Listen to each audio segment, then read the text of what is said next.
Somerville. Welcome to our first live in-person garden workshop since 2019. We have guests today for the first time in so long I can't even count the months. And we have Danny here from Green City Growers who's going to tell us what we're up to today in the garden. Hey everyone, so today in the garden what we're going to do is have our first harvest since we planted in the garden in April, and then we are going to plant summer vegetables like summer squash and zucchini, eggplant and peppers, and then as always we'll do some pest scouting and general maintenance. So let's get started. So the first thing that we're going to do is harvest, and what we have to harvest today is the bok choy, the lettuce, and even lots of the herbs. And so these are all different and really good harvesting tools, and we can kind of use all of them and try them out. So I have a serrated knife here, and this is just a knife from Johnny's. It's a harvest knife. And then I also have just like a pocket knife that is definitely good, but I would harvest just smaller stuff with this just because the blade is small and really sharp, so you don't want to kind of just be like hacking at something that is thick and you don't know when the blade is going to come at you. And then these are really good. This is really good for thicker stuff like the bok choy, and probably not as important to use with herbs. And then scissors are always great for harvesting, especially something like lettuce or even the kale leaves. And then the last thing that we can use to harvest is our hands, especially when just doing stuff that is like to pinch off. Like sometimes people will just harvest lettuce with their hands and they'll just harvest the outer leaves, and that's totally great. And then kale too, to just pinch off the outer leaves. Your hands are, I think they're like the best. They're better than a knife or a pair of scissors. When you pull off the outer leaves, does it like fill back out? Yeah. Oh, okay. Yeah, exactly. Like a lot of times for kale, it's good to harvest and pinch off the outer leaves, even if they're not like really big yet, just because it will help to fill out the kale plant. And whenever you're harvesting kale, I would harvest up until the center, like 3 big leaves are still in there, because if you look even closer, like these tiny leaves in the center is where it keeps growing.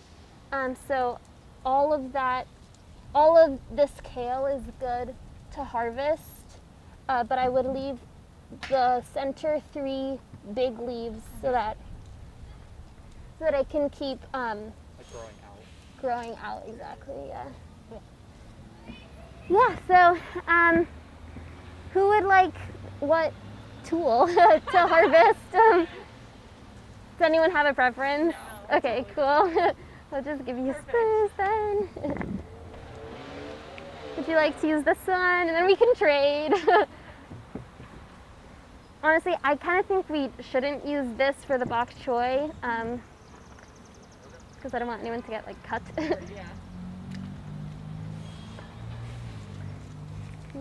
Yeah, there you go. And then maybe I'll just give everyone a bag, and then we can just harvest bok choy. Everyone can harvest their own. There's 2, 3, 4, 5, 6, and then I'm 7. So there's plenty of bok choy, yeah. 6, 8, yeah. Thanks. I don't know why I thought it was you'd have to pull it out, because when I see it in the store, it's like they're like a little ball. Yeah. So we are gonna pull out the roots of the bok choy, but not until we've already cut off the bok choy head, just because I think it's easier to harvest that way. But you could definitely like pull out the whole bok choy and then cut it. And that's how you see it at the grocery store. We just don't want to like keep the roots intact, just because then whenever you store it, it can still get like moldy or icky in the fridge with the roots and soil still on there. So yeah, so what I do is exactly I kind of pull it back like this, and then you can see where the bottom is. That looks really cute. And then I just cut it like right flush with that and the root. Oh my gosh, wow, it's beautiful. It's totally beautiful. And then you can, take off the bottom leaves that are most eaten up, and then you get a really nice clean bottom. Oh yeah, nice work. Yeah, Look at perfect. that. It is, yeah.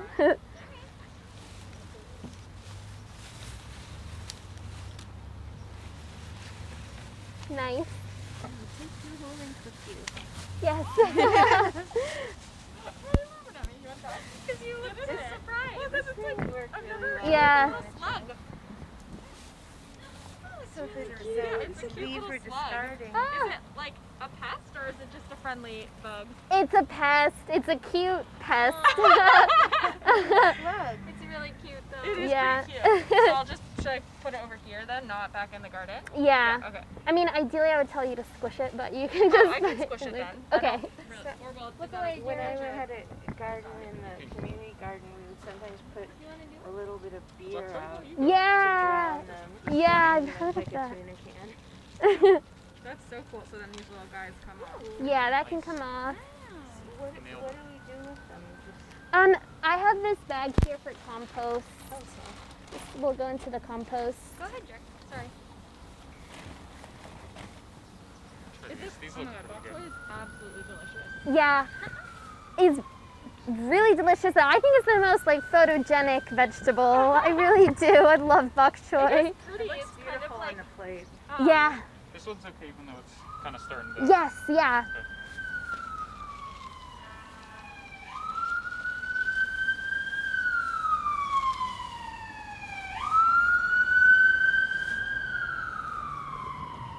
Couple slugs. Yeah. Oh wow, that's big. I don't want to throw this in the compost bag, right? The slug. No. Yeah. Oh wow, what a big guy. He's juicy. Wow, there's lots of slugs in there. Slugs aren't good to eat. There's enough of them. Too bad. I'm always thinking, man, I'd really like to eat that. Right. Oh, there you got a slug. But also, since going in just the compost, it's fine to put them in. Oh, really? I Yeah. figured you wouldn't want to like bring them wherever the compost is. Yeah, no, because then it just gets picked up off site. But yeah, what's happening here is this bok choy is starting to bolt. Mm-hmm. So it's starting, it's starting to do what the kale did and flower. And some people will actually really like bok choy, like flowers too. And sometimes though what happens is it'll alter the flavor of the vegetable, and it'll become more bitter. Oh, okay. But since it's so small, I think you're Really? good. Or no, it's just like a little. It's just like a little. So if we wanted the lettuce to regrow, we wouldn't want to cut, like the kale, like its crown, the very center small leaves where it keeps growing, and we would cut it, I would say about right here. That's like 3 or 4 inches above its crown. But since we're just going to do one and done, I'm gonna cut it right at the bottom where the leaves start to form. And then it's like a mini head. It's cute. It's like mini romaine. Is it romaine Yeah, lettuce? it's, Or, I don't actually know. It doesn't quite look like romaine. It's like very ruffly. yeah, What's green leaf, just like a loose leaf lettuce. Yeah, but it does look like a little romaine heart. We're gonna pull out the roots, but you really don't have to, like, especially since they're right below the soil level, they can just decompose right back into the soil, and the roots will actually be good for things like earthworms to deal with, put organic matter back into the soil. Yeah, like put those nutrients back in. Exactly, yeah. And it'll kind of create space in the soil too as those roots decompose. But yeah, so we might leave those.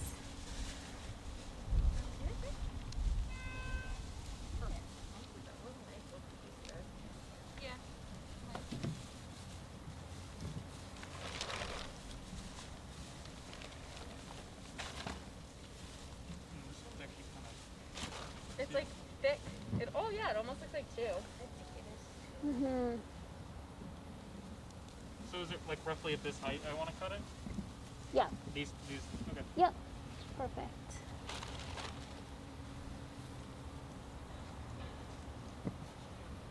Or do you want to put this lettuce in there? Is that stuff for the compost? Thank you.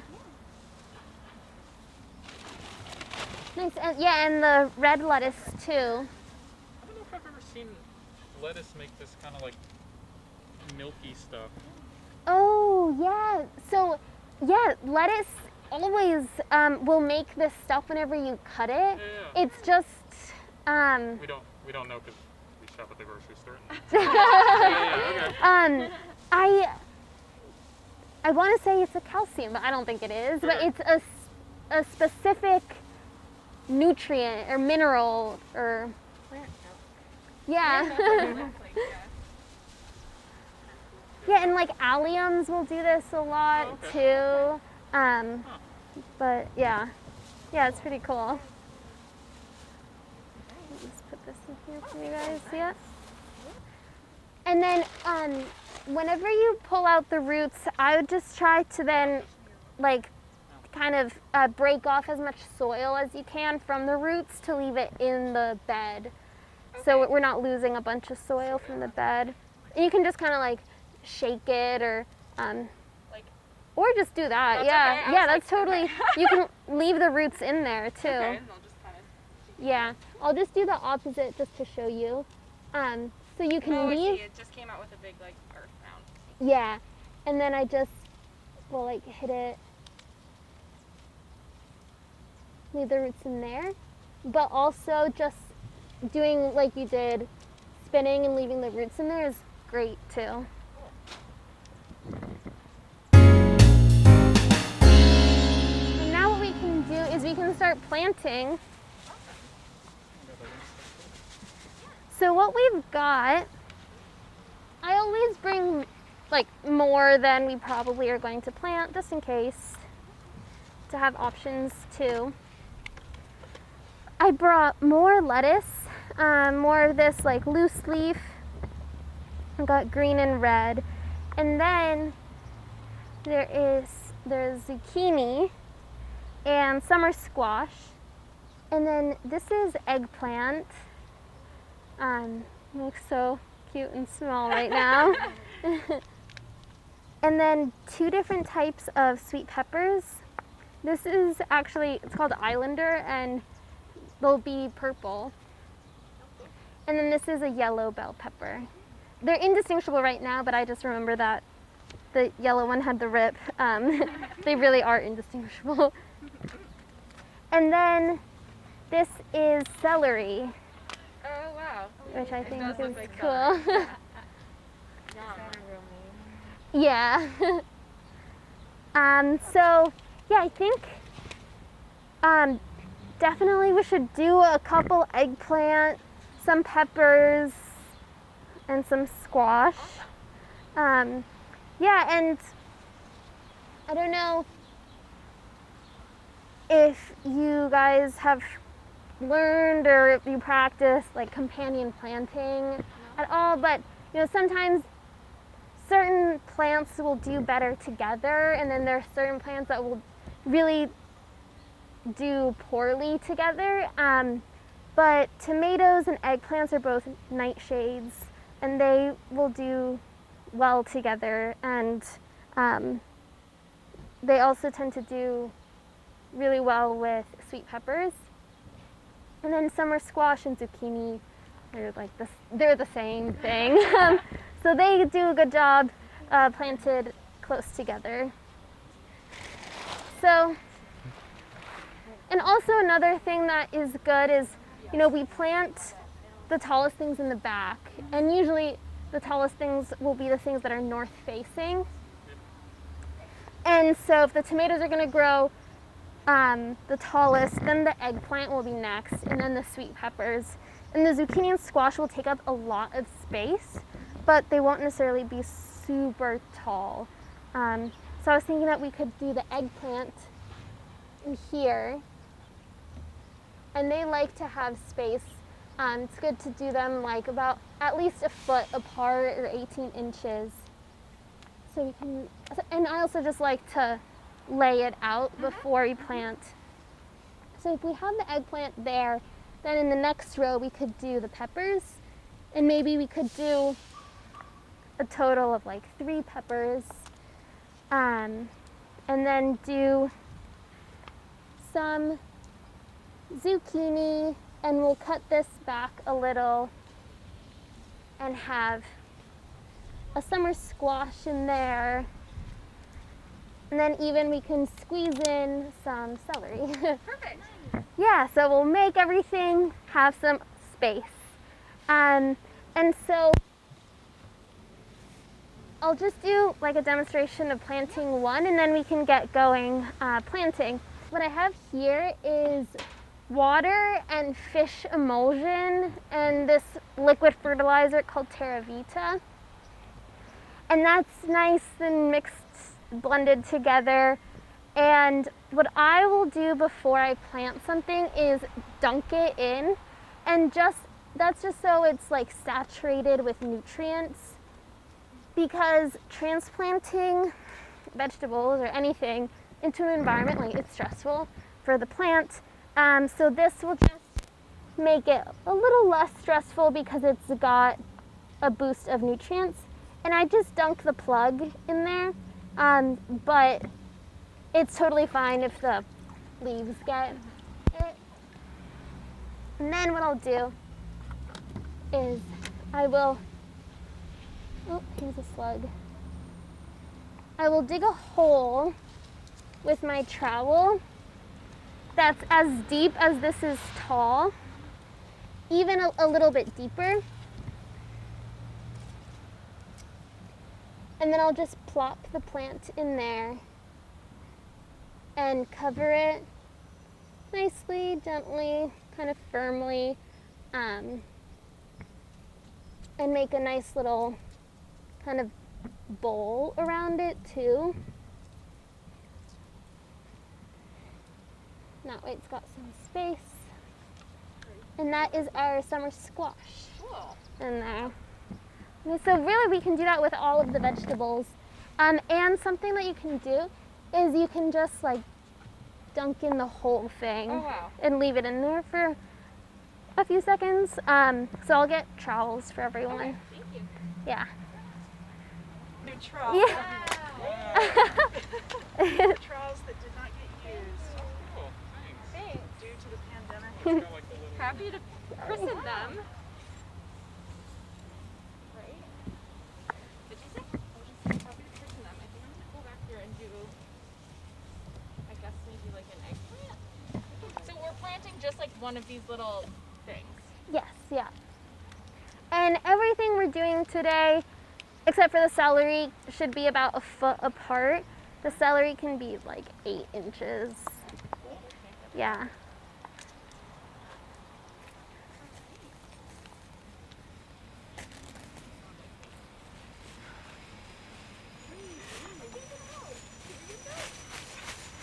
Is that okay that it's all the way submerged? Yeah, it's fine, but it's probably ready to come out now. Do you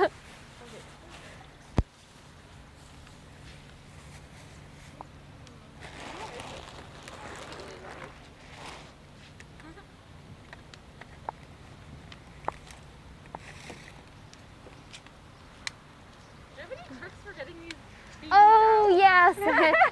So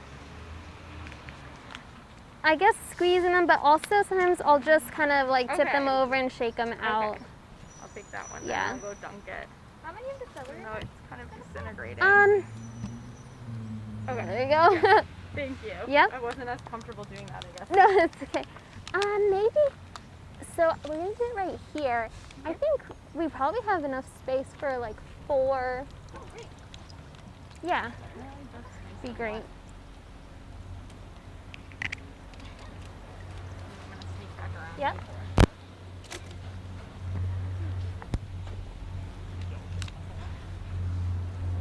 Nice. So these are pretty delicate. So be careful. They are. They just came out of the greenhouse yesterday, and so one thing that is important to do is to harden off plants before we plant them into the soil, and that's just when they come out of the greenhouse to leave them outside in their cells for a day or to a few days, just so they have the time to kind of like, Like get kind of rigid. yeah, exactly. Okay. That's cool. Get used to the elements outside. And so what I'm doing is I'm just gonna make labels with today's date, so we know, so we can like track the progress. Yeah, it looks great. So if you're gardening at home and you don't have a trellis like this, a great thing is just a bamboo stick, or really, I mean, any stick that the vegetable can grow along and be supported by. So when the eggplant and the peppers start to get bigger, I'll probably add a bamboo stake so that they don't flop over like this kale was trying to do. And now that this is supported too, so Immediately happier. yeah, and the kale underneath it is too. Alright. Awesome, so we're all planted in. Summer planting, transitioned from spring. All right, so now we have transitioned from a spring garden to a summer garden because we have our eggplant, our sweet peppers, our celery, and our summer squashes planted in. And please join us next time to see how they're doing and check out all the progress. Now, all we need to do is let the garden get watered in with this rain.